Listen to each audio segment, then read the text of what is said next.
when cars are getting more and more expensive, the question is, are you willing to go with that development, or will you be searching for alternatives like the Leapmotor C10?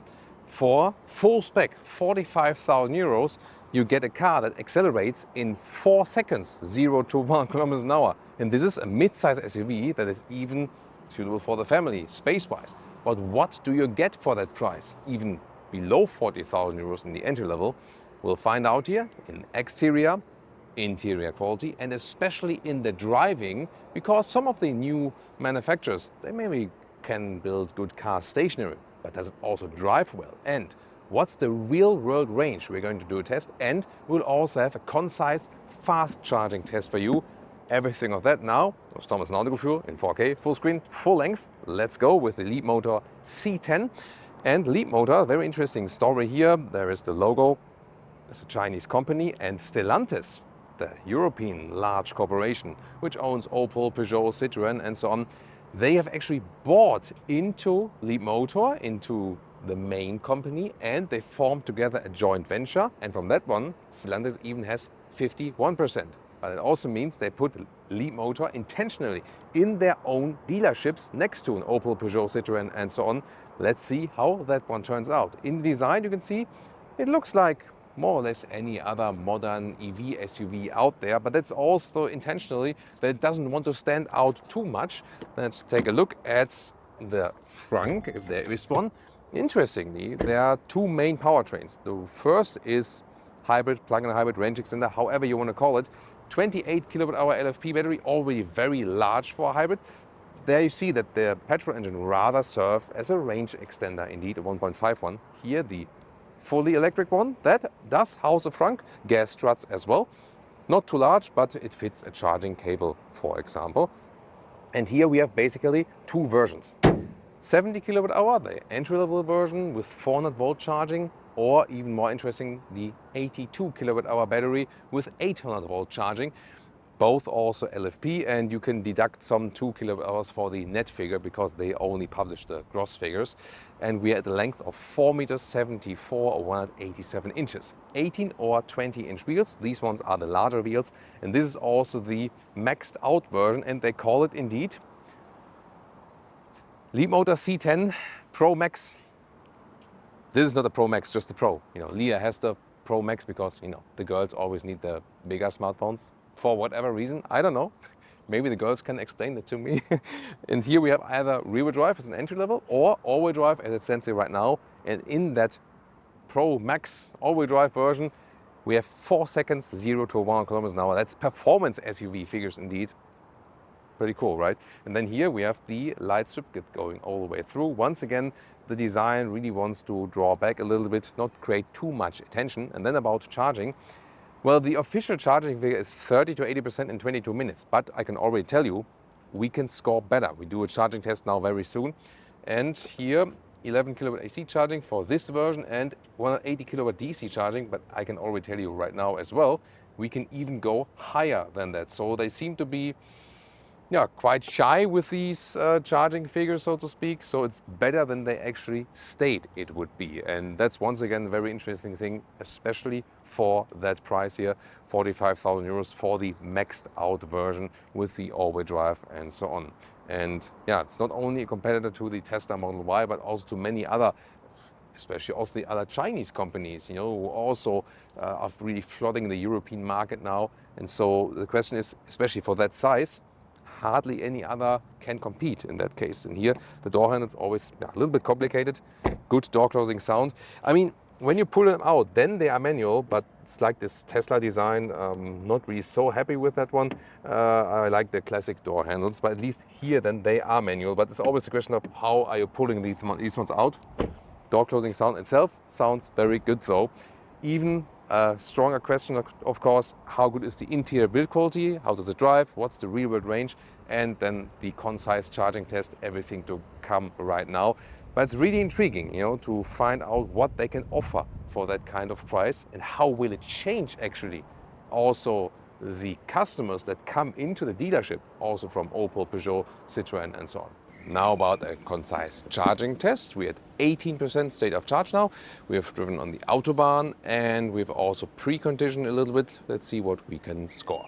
And here we go, 18%, and oh, look at that. Directly starts with 150 kilowatt.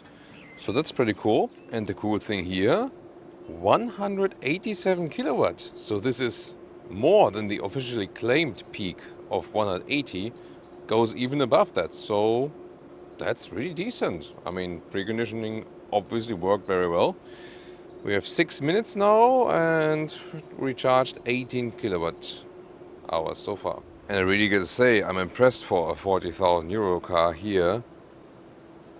It still charges with 160 kilowatt and we're almost at 80%. So far, 15 minutes. It's really decent. Let's see what the final minute status is. And here we can see the interesting charging curve. So here, this plateau of 187 kilowatt was kept quite long. And then just over 70%, it dropped to over 100 kilowatt and we're still at 119. So yeah, this is a very nice charging curve indeed. And next to us was a Skoda Enyaq and that was way worse in the charging curve. I took a look at that.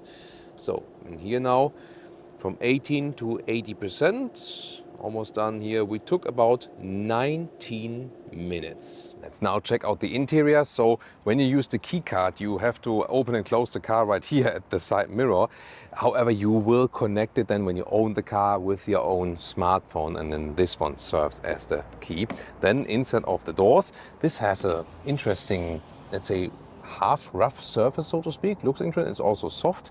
Then here, yeah, could be a little bit softer for your elbow. Nice quality also for the window levers already and for the door here. Just here, then is everything hard pack. Then a steering wheel is also an animal-free material and it's really extremely soft and very pleasant to the skin, how you feel it and so on.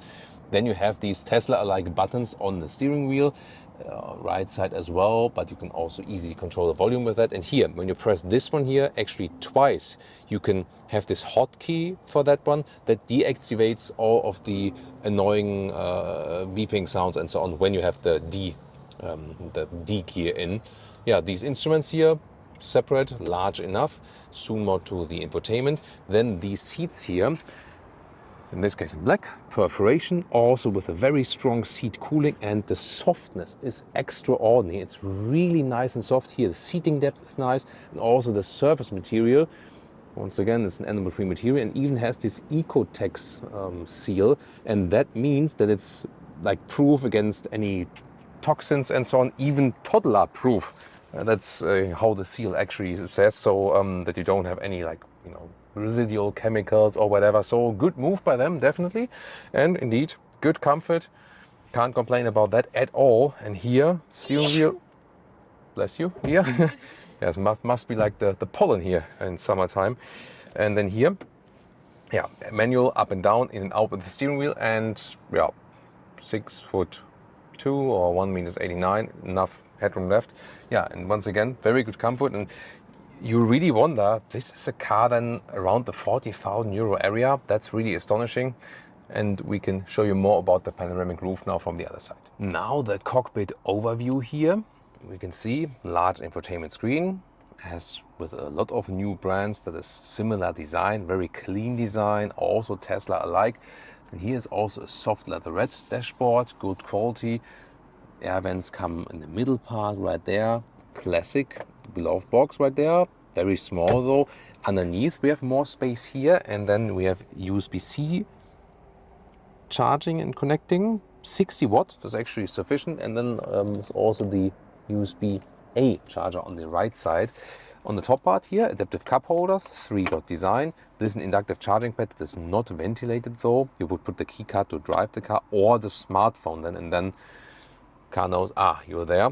Here, this one could be a little bit softer for your elbow. There's a lot of space underneath though, so you can store all the clutter there. And you have even more cup holders that can be used both somewhat additionally for the front, but then also for the rear passenger. And once again, the 3-dot design.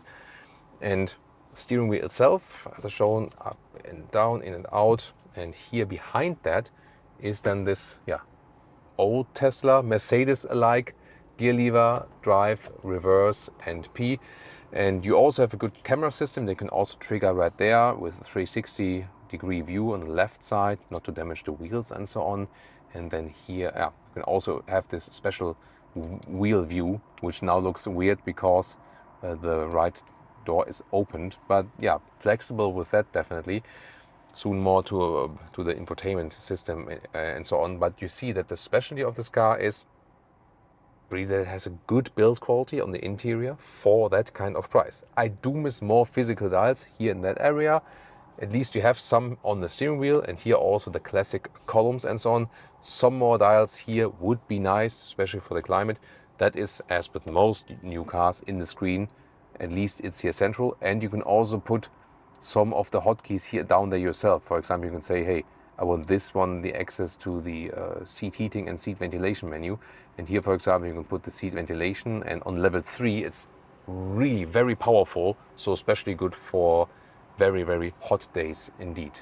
Then we shall check out the panoramic roof, because this is still with some hotkey. That's good. There we go. You cannot open it as for fresh air, but at least it is a physical dial up there, and it goes really all the way through. And you do have this physical shade, which some cars actually don't have that anymore. The roof does get hot though. We've tested that in the sun, so it's good also to be in the shade. And then you have a second hotkey next to it. For example, at the moment I've bound it to that the mirrors fold in, because that's not the control you have here on the inside. Oh, by the way, I accidentally put down the window on Leah's side now. It's not dual glazing, right? But it is actually quite thick, so it's not too small, or not too thin. Let's see how that one scores on the Autobahn very soon. Driver POV, here, digital instruments. They show some figures here on the right side, consumption data and so on. Left side, and euro speed. Here, when you put in the gear, looks like this. And then the main infotainment unit. So the climate unit is down there. You click it, you go to this larger climate unit right there. And then the hotkey for the seat ventilation and heating would be here, or you can also individualize the lower part. This, for example, for the 360-degree camera. And then here are all the settings and so on. You can also deactivate further ADAS systems and so on, but you can also swipe down from top, and then you have also some hotkeys there that you can deactivate stuff. But yeah, as I told you earlier, you can also then set everything here that you press this one twice to quickly deactivate some stuff. Also as a camping mode, for example, also nice. So a lot of functionality here. What I was missing when charging, I did not see the charging speed here in this screen. That was what I'm missing. And what I'm also missing is there is no Apple CarPlay or Android Auto. And for this platform, it's also not planned to introduce that. And I think you can hardly sell a car without Apple CarPlay nowadays. This is, by the way, a nice feature. You can easily activate or deactivate the inductive charging pad. Small detail here, driver's seat, or also on the passenger seat here. I appreciate that they have some felt at the seatbelt holder from the outside, so it doesn't scratch here. The inside part is really soft. So that's nice, detailed thinking. However, here, when the lower part of the seatbelt holder touch, you maybe hear that.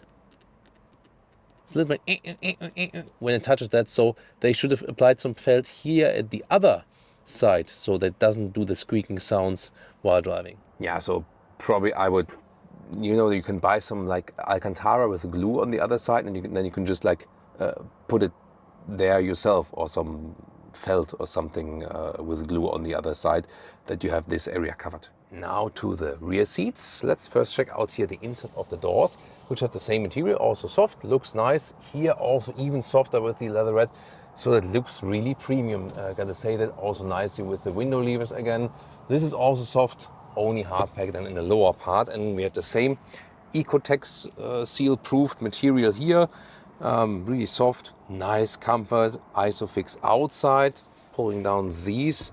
No cup holders, but very soft for your elbows. So that's good rear comfort indeed, but it's no problem because you have here these cup holders you can reach from here. And you can either sit more upright or with this cargo position, or sit more relaxed like this, and is really very comfortable. And headroom here, a little bit closer, but still works with 1A9 6x2, and also enough legroom. So this has really good space. USB-C charging, USB-A charging. even floor using that electric platform. Yes, your feet, due to the electric platform, sit a little bit higher than, but still, let's say, okay. And you have just a lot of room to move around. And once again, taking the price into account with the space offer you already get for that. We know there are some other Chinese competitors who are also in that price region, but then these cars are usually way smaller. Now let's check out the trunk or the boot, 435 liters. And yeah, you might expect that the opening is here, but it's not. It's actually, once again, like with their compact hatch here, this small button, not the best solution, honestly. And then let's see. Normal cover, this fits underneath, also vertically. Then we have about a meter here in width, a little bit more than a meter or 40 inches. The normal length is here about 36 inches or 90 centimeters.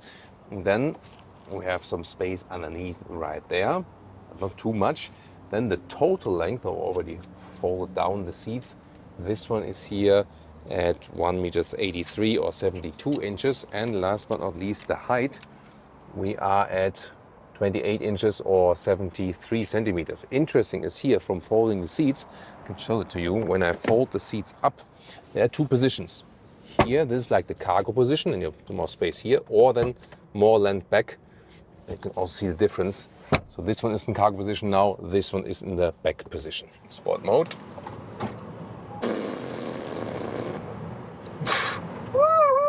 Ay.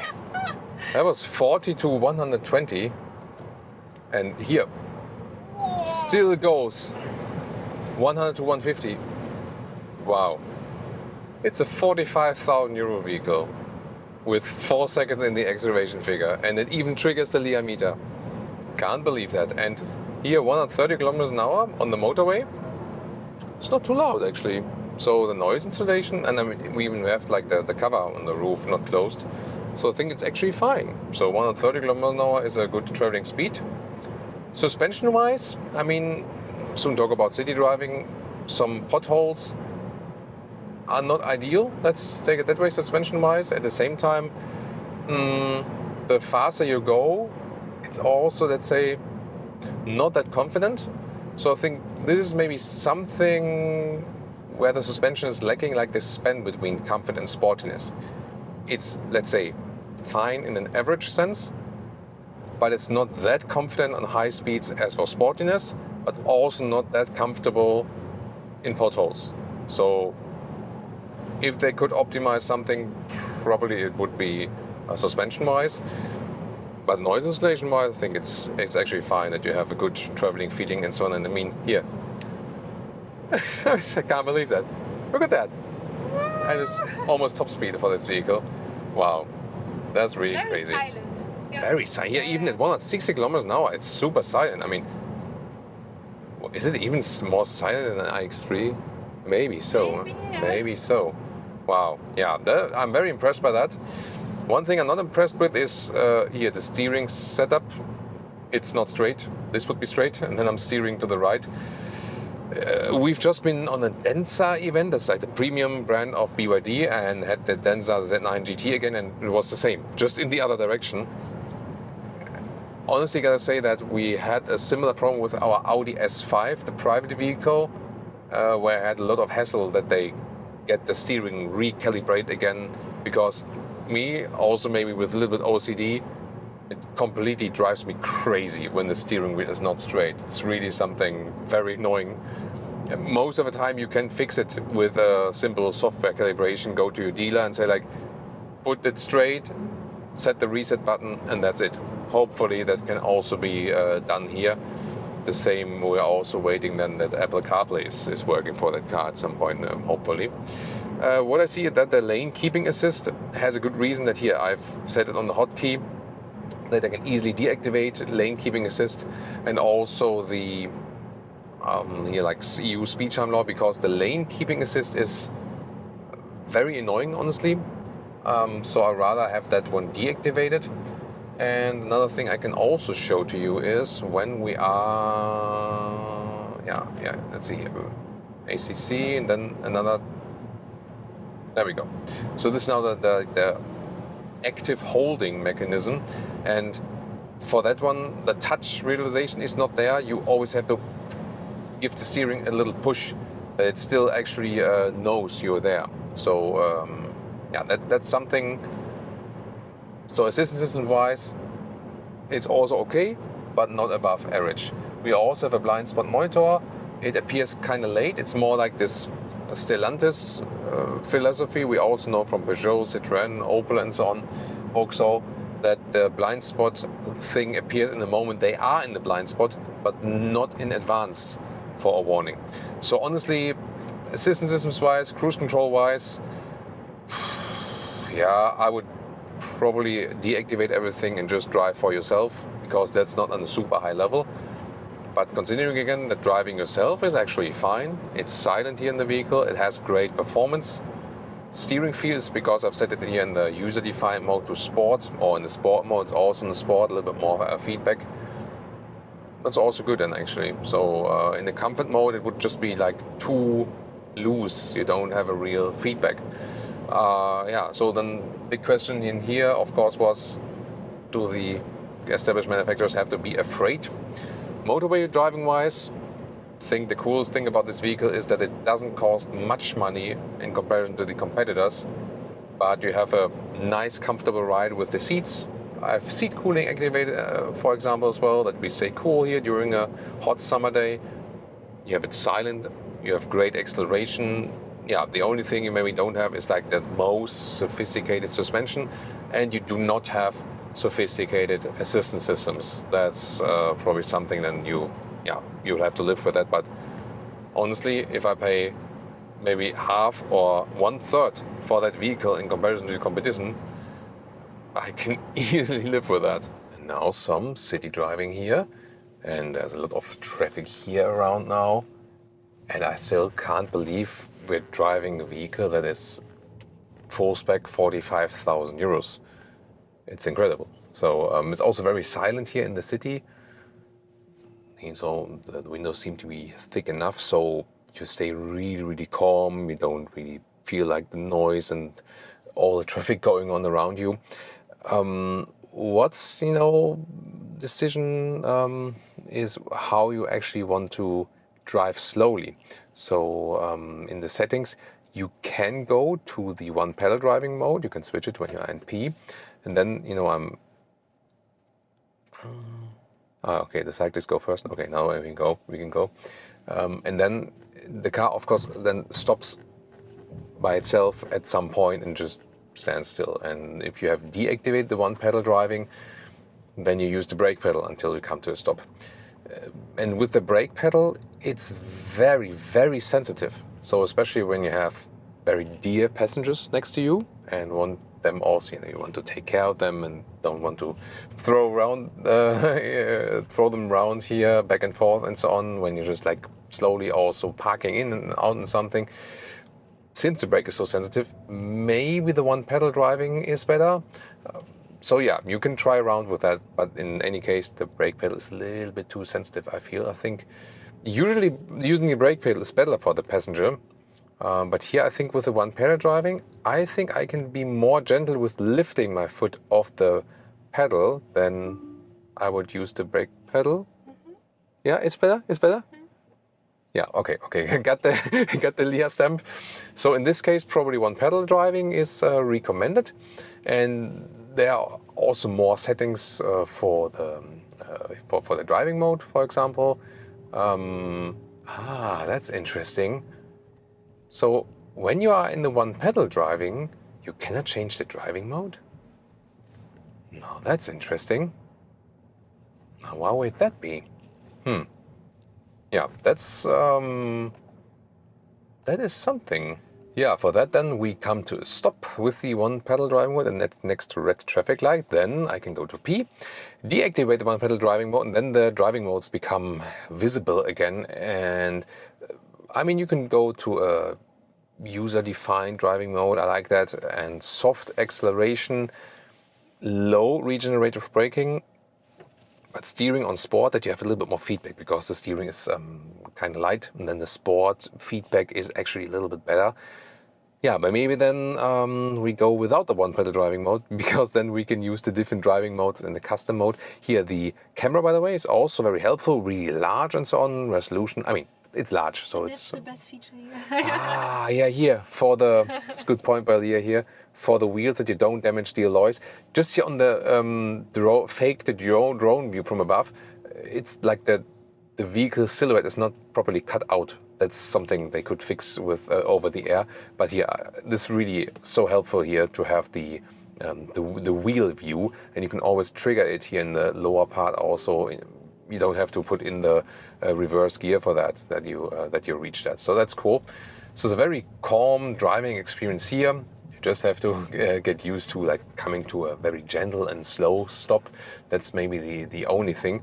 Suspension, as I mentioned earlier, we have the 20-inch wheels on here. Smaller wheels would of course be better. Then again, it makes sense to go max out on the trim that you have all the features this car has to offer. And then usually you cannot go back to the 18-inch wheels, so that's maybe something. But I think suspension is still okay. Sometimes in the potholes it's a little bit rough. Yeah, thank you. I need to go left. Here, for example, you see maybe now, right? You know, like they don't have any special suspension technology here, which would be super sophisticated. And we have to say, for example, a BMW iX3 or the Volkswagen AG EV SUVs like the ID4, the Skoda Enyaq, and so on, they are also pretty stiff in the suspension setup. So that's not stiffer than some of the competitors, let's take it that way. But you do feel a difference to a car with a more sophisticated suspension technology. So that's maybe one thing that you don't get for 45,000 euros, but it's still totally fine, you know. And you have then the super soft silicone seats here, and they also give you the good support here. Recently in the B05, the small compact hatch brother, that one, because you sit lower, the seats seem super comfortable, but when you drove them a little bit longer, then you say, maybe they're not that comfortable as they look like. But here, since you have the upright seating position, they also stay comfortable, and that's really good, you know. And also with the choice of materials and everything, also the steering wheel material, it's so super soft and pleasant, but it's high quality soft, you know what I mean? And also when you're just steering, for example, and here left, and let the steering wheel just like by torque steer go back here in your hands, and it slides over the skin, it just gives you a pleasant feeling. And once again, cars in that price region, meanwhile, I mean, since car prices have gone up way much more, they cannot hold up the quality that we find here. So that is really astonishing. Yeah, so city driving is indeed, with the one exception of the very like sensitive brake, it's just a pleasure to be here also in the city. Super calm, and Leah also seems to be very relaxed. If the sun is getting too hot, I can also just, you know, apply the additional shade there. Yes, we cannot open the roof, but since we can apply the shade, at least we can also keep it somewhat soft here. So also this discipline here is very well mastered. And I mean, there's always the thing, you know, when you see this price-performance ratio and one of the new competitors, you're always like trying to find, okay, like, is there something they're still missing? And do the established manufacturers really have to worry? Efficiency, rear-wheel range, and what's my personal conclusion? So we did some tests here in mild, nice temperatures, and then here at 1 kilometers an hour, 60 miles an hour with these 20-inch wheels. 18 kilowatt hours on 1 kilometers consumption and 3.45 miles per kilowatt hour. That would mean a rear range at that speed 450 kilometers or 280 miles. That's okay. Then at 130 kilometers an hour or 80 miles an hour, 22 kilowatt hours on 1 kilometers. That's 2.8 miles per kilowatt hour. Rear range at that speed 370 kilometers or 230 miles. And that is really decent. So we cannot complain that it wouldn't be efficient enough. Heat pump is, by the way, standard, so we have to also see how it is in the winter. But at least at good temperatures and decent speeds, it does score a good range and already has a reasonable kilowatt hour size, and especially at that price. And you have seen that the recharging is actually better than they officially state. So it also recharges quickly enough. Important, of course, to get this 800 volt version here. So at this price, it probably always makes sense to go for the maxed out version. Yeah, that's how it is. And I mean, excellent interior. Can't really complain. The interior also is a very nice, good build quality. The seats are very comfortable, also very nice, soft material. And then it comes to driving. And there we do find some things that can be improved, especially the sensitivity of the brake. Yes, you could go with the one pedal driving, but as we've shown to you, when you have one pedal driving, then you are not able to set other things. So I think they should definitely fine-tune that. But that's also software calibration, so that can actually be done. But at this moment, I want to drive in the custom mode, but then again, I really have to be super, super careful with the brake. Yeah, then the steering wheel alignment should be fixed in the workshop, definitely. I think that should also be possible. Steering feel is not the best overall, and also how the body rolls. There you do feel a difference that, you know, for example, a German premium manufacturer does feel better in the corners. That's something where they don't have like the special unique features and so on, you know. But then again, you might say, I don't drive that agile, but I rather want to save the money and spend it otherwise with my family.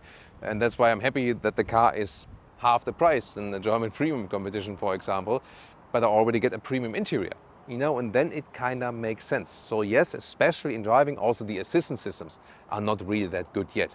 They can maybe fine-tune it later.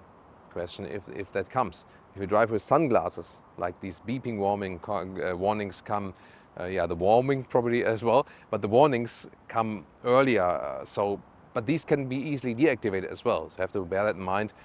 Always deactivate these warnings, but we've shown to you that it can easily be done directly at the steering wheel. So yes, there are things that you say this car is not perfect, but still we can definitely say that at this price point, this is a huge problem. Not necessarily for the German premium manufacturers, but for those who are also among in this price segment, who are more selling like the people's car, like Volkswagen at least used to do.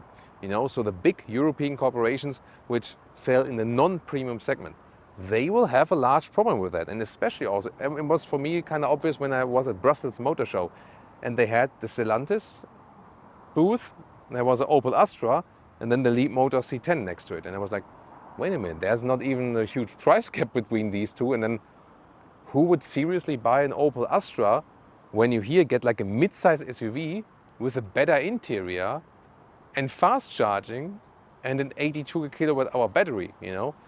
That is something indeed. So on the one hand, they created their own problem with Stellantis. On the other hand, they are also then part of the solution, you know? So you can argue that pro and con, definitely. Very interesting vehicle, and also if you compare it to other Chinese new manufacturers, they, I think, have a very, very crisp price point for what you get, the size of the vehicle and the quality of the vehicle for that price point. So all that is in driving, that still needs some further development, definitely. But yeah, you see, it's getting even more critical for the existing manufacturers. Tell me what you think, and now join in for more interesting reviews.